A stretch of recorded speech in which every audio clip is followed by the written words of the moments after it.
District police officer Syed Karar Hussain की हदायत पर थाना जनोट पुलिस और एहसास इदारों का नूर शाह गिलानी में सर्च ऑपरेशन के दौरान 29 घरों की तलाशी ली गई। मजीद देखते हैं डॉक्टर कादम अब्बास बलोच की इस रिपोर्ट में। District police officer Lodhran Syed Karar Hussain की हदायत पर नेशनल एक्शन प्लान के तहत थाना जनोट के SHO मोहम्मद अकरम ने assistant sub inspector Mohammad Akram के हमरा पुलिस की बारी नफरी, एलिट फोर्स और एहसास इदारों के जवानों के हमरा थाना जनोट के इलाके नूर शाह गिलानी में सर्च ऑपरेशन किया।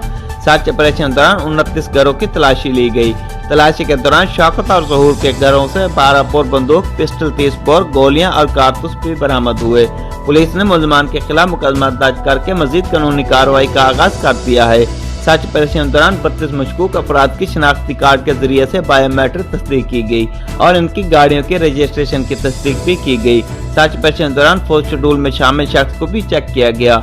District police officer Syed Karar Hussain ने मीडिया से गुफ्तगू करते हुए कहा कि अवामुल नास के जान और माल का तहफ़्फ़ुज़ हमारी जिम्मेदारी है। जराइम पेशा अनासर की सरकोबी के लिए जिला भर में सर्च ऑपरेशन जारी रहेगा। जराइम पेशा अनासर के साथ ऐनी हाथों से निपटा जाएगा। कैमरा टीम के साथ डॉक्टर काज़िम अब्बास बलोच, राज न्यूज़ लोधरा।